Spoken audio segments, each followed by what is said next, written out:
有缘人，你知道吗？在中国社会中，说话和做事其实有个反着来的潜规则。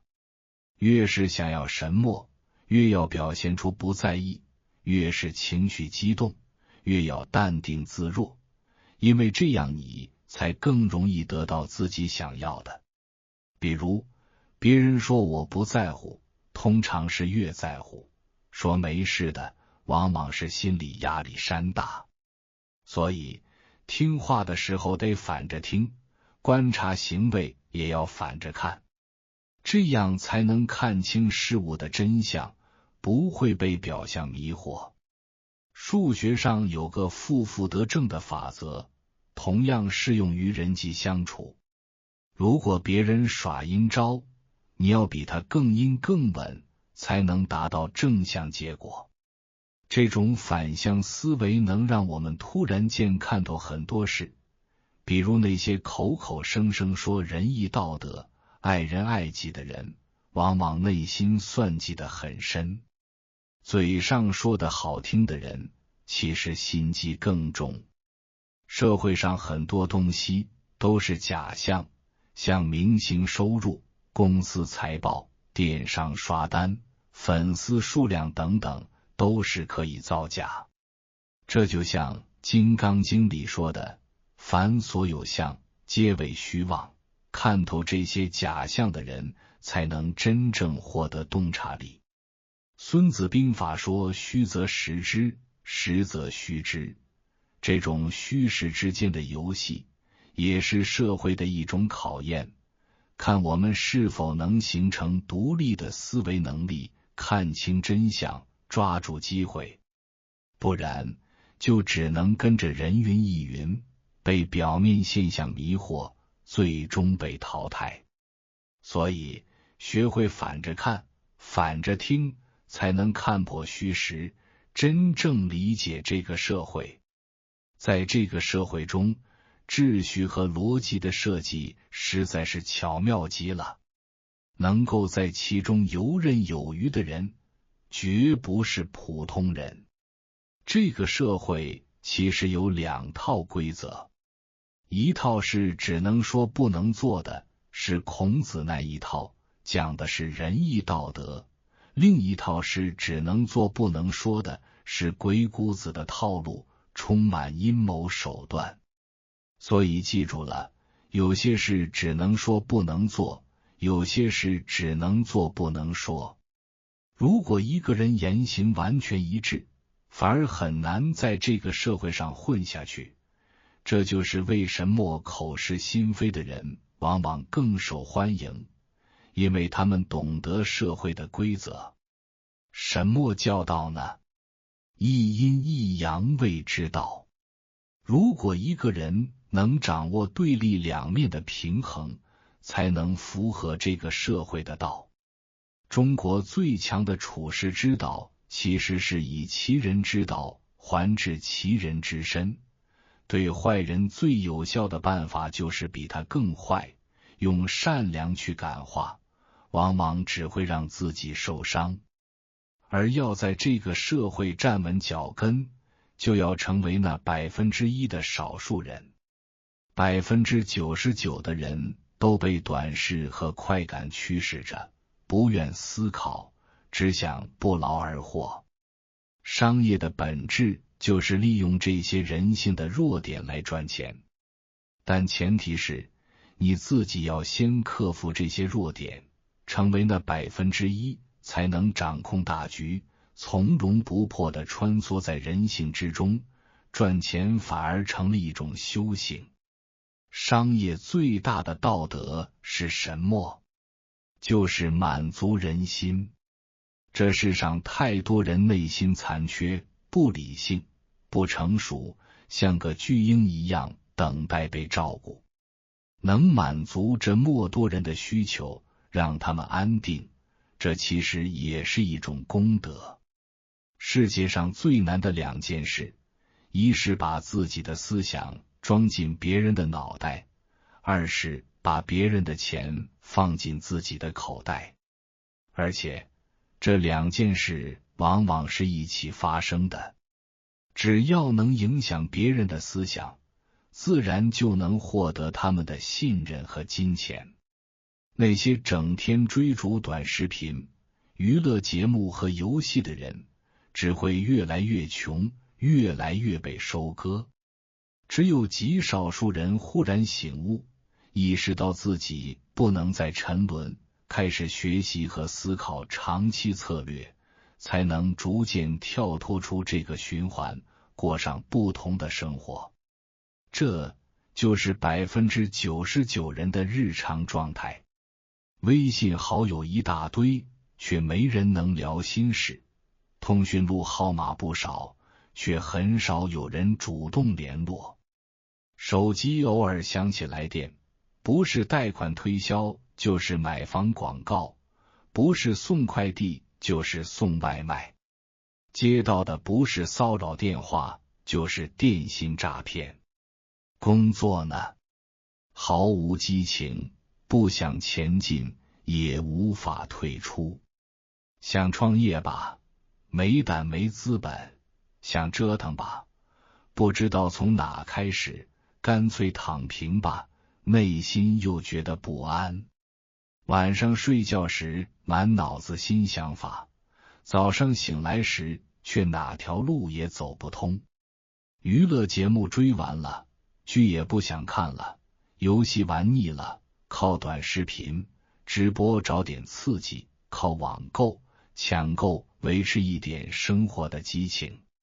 明知道自己空虚，但又不知能做什么，只剩下迷茫、不安、焦躁、抑郁，既无力改变，也缺乏逃离的勇气。日复一日，年复一年，活在这种无望的平静中。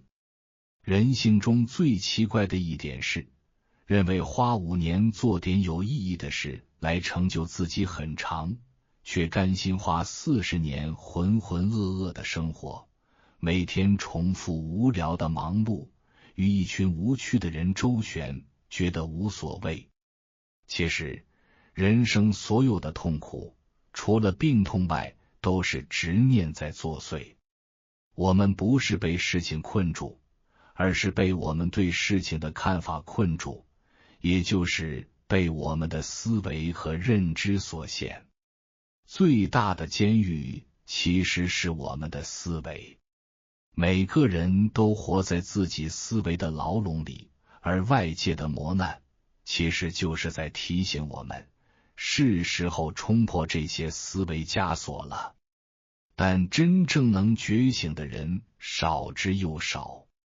有人说，一个人想要觉醒，1%靠人提醒，99%靠社会的千锤百炼。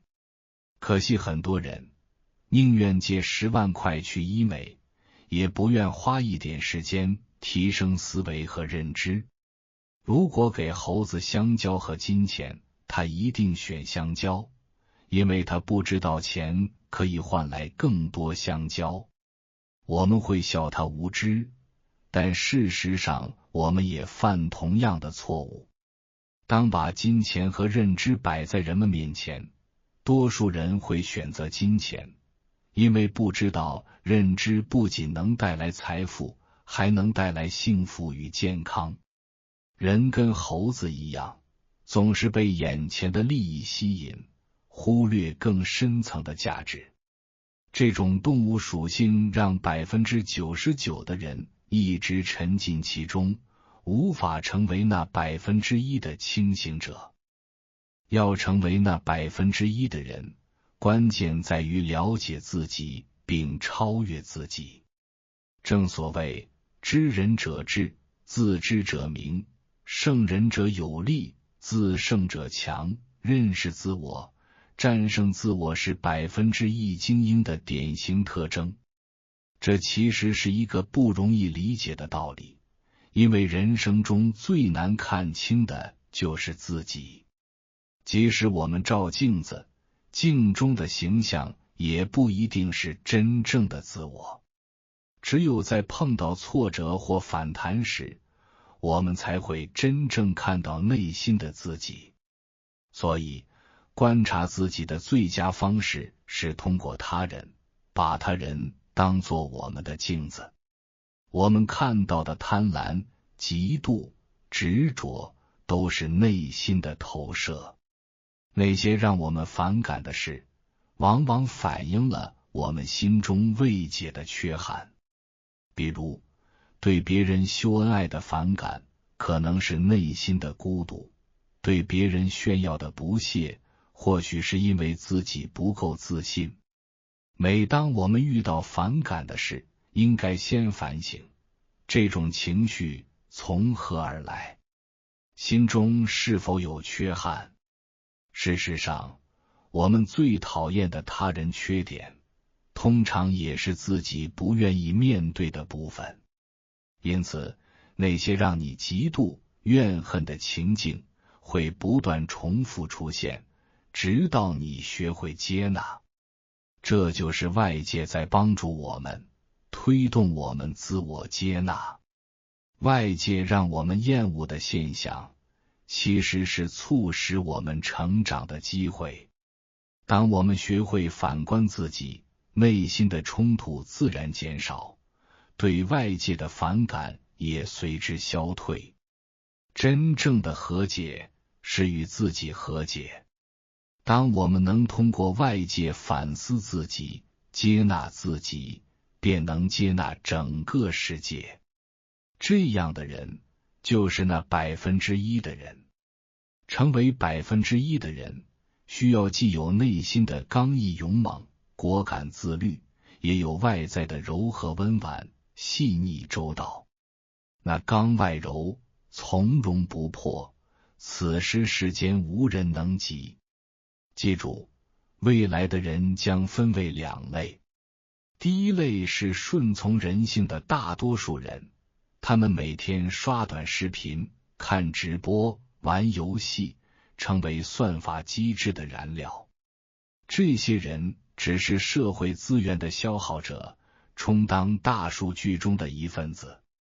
第二类是那1%的反人性者，他们保持独立思考，时刻精进自己，不被算法左右，反而能看透算法。他们掌握社会规律，成为社会的引领者。凡是能超越人性弱点的人，必定是卓越非凡的佼佼者，成为那1%的人。当你成为那1%的人后，如何影响或搞定他人？请记住这条黄金定律：只要说点好话，就能搞定50%的人；给点好处，便能搞定70%的人。如果既说好话又给好处，那么你可以搞定90%的人。利用人性的弱点，适当的说好话，给好处，你便能掌控99%的人。如果你做了这些，却还是无法影响对方，那么对方可能也是那1%的人。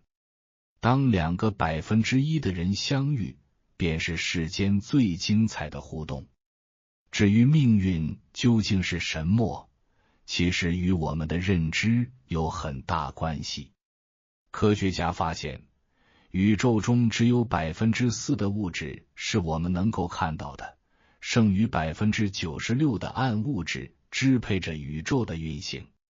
同样的，心理学家发现我们的思维中只有5%的念头是有意识的，其余95%的念头都受到潜意识的支配。这种潜藏的力量，正如荣格所说，如果你无法意识到潜意识的存在，就会被它所控制，并将其称作命运。所谓命运，就是那96%的暗物质，也就是95%的潜意识。潜意识之所以深藏不露，是因为它先于我们的后天意识存在。后天意识是环境塑造的结果，而潜意识则源于我们的本质，可以分为3个层次：本我、自我、真我。本我是动物属性，自我是社会属性，而真我是高维的精神属性。真我是我们内心深处的核心，超脱于世俗，为了智慧、美德和爱而存在。一旦找到真我，就像打开了能量的大门，它会源源不断地为我们提供力量，让我们可以达成许多看似不可能的目标。真我保存着我们的天赋、使命、信念和认知，并决定我们的行为、观点和选择。人生中最宝贵的特质，如天赋、悟性、使命等，都由真我守护。这也是为什么有些人学生时代看似平凡，却在后来取得了非凡成就，而一些曾经优秀的人却逐渐平庸。关键在于他们找到了自己的真我。我们都知道，成功的关键通常来自天时、地利、人和三个要素。然而，这三者之外还有更重要的因素，那就是几何和神助。这段话的完整解释是：天时不如地利，地利不如人和，人和不如几何，几何不如神助。所谓几何，是指自我和解，与内心达成平衡，而神助指的是来自真我的支持，这是一种源自我们内心深处的指引和力量。真我就如同我们的元神，它始终默默伴随我们。当我们找到并运用这股力量，便能做到顺风顺水，犹如有神相助。真我包含两个主要部分，天赋和使命。天赋指的是一项我们与生俱来，不需学习便能优于他人的能力，而使命则是那种即使没有回报，我们也梦寐以求，愿意全力追求的目标。天赋和使命正是我们与真我、与高维世界连接的两大通道。这些特质是我们与生俱来的，它们是超越现实的，并在我们人生中为我们提供真正的引导和力量。一旦打开这两大通道，我们就能持续从高维空间获取能量，从而更容易获得成功，并活出真我。所谓举头三尺有神明，这个神明其实就是我们高维的真我，它一直在我们上方，观察并引导我们的一切行动。正如苏格拉底常说的认识你自己，以及《道德经》中的知人者智，自知者明，都是在提醒我们要找到自己的元神。禅宗所说的明心见性，见性成佛，也是让我们认识到每个人都有佛性，只是被蒙蔽了。透过不断的内观和自省，我们可以觉察到这个高维的真我。这就是哲学家所说的寻找自己，也就是我们常说的不忘初心。这一切其实都指向同一个道理。然而，为什么99%的人无法找到真我呢？这是因为我们生来就被障眼法遮蔽，或者可以说是被封印了。我们需要通过不懈的努力和内心的探索，才能逐步打破这个封印，重新找到真正的自己。我们常说，这个世界本身就像一个精心设计的迷局，一个让人迷失的城市。这个城市的核心目的，就是让我们迷失在各种表象、诱惑、欲望中。看似人生有无数选择和机会，其实这些都是障眼法，用来让人偏离真正的自己。大多数人最终活在世俗的价值评判中，活在他人的眼光里，活在社会的标准中，也活在自己的欲望里。这样一来，我们离自己的真我越来越远。这样的人，无论取得多大成就，最终也很难获得真正的幸福，因为内心深处的真我一直在呼喊，这些并非我真正想要的。可惜的是，大部分人无法从学校、老师、父母那里得到提醒，人生最重要的是认识自己，了解自己的性格、天赋，以及如何树立真正的理想。然而，从小到大，我们就像一个标准零件一样被塑造，爱好、天赋、个性被逐渐磨平，最终被卷入社会的巨大机器中，随波逐流，苟且度日。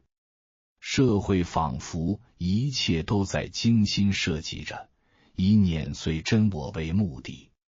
我们被无形的力量推着前进，成长的过程中逐渐忽视自己的特点，甚至失去自我。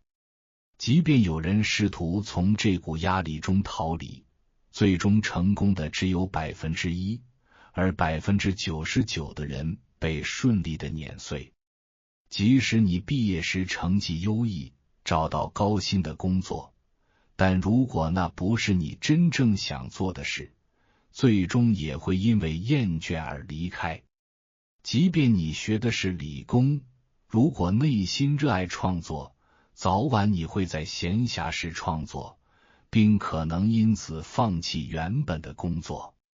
人生的迷茫、焦虑和抑郁，往往来自于我们离真我越来越远。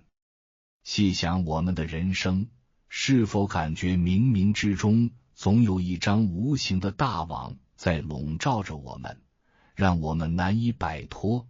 这便是所谓的宿命。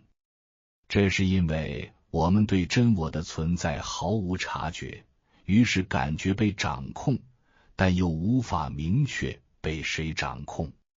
荣格曾说，当潜意识被揭示，命运便被改写。也就是说，当我们找到真我，与之和解，便不再被操控，而是达到内在的和谐共处，所谓的宿命也将随之消散。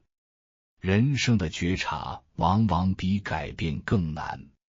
当我们开始觉察，便会在潜意识中逐步改变。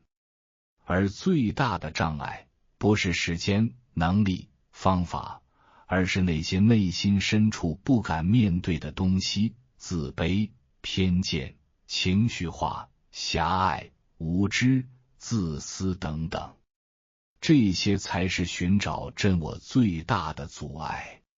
若一个人能找到真我，他便会成为优秀、成功且幸福的人。人生的前半场，是我们给自己贴标签的过程，按照社会的标准成型，成为一个合格的社会人，完成社会赋予的责任。而后半场，则是撕下这些标签，重新找回自己，寻找真正的热爱，奔向真我。生命就如同江河，无论多么曲折蜿蜒，最终的归宿都是奔向大海。愿你我在迷雾中找到自己的道路，参透生命的真谛，成为那1%的人，驾驭自己的命运，掌握人生的智慧。好了，今天的视频就到这里，还没有订阅这个频道的，请点击下方的订阅按钮，在评论区留言一句我的命运我做主，与我建立连结，随缘加入，共修福报，随喜转发，功德无量。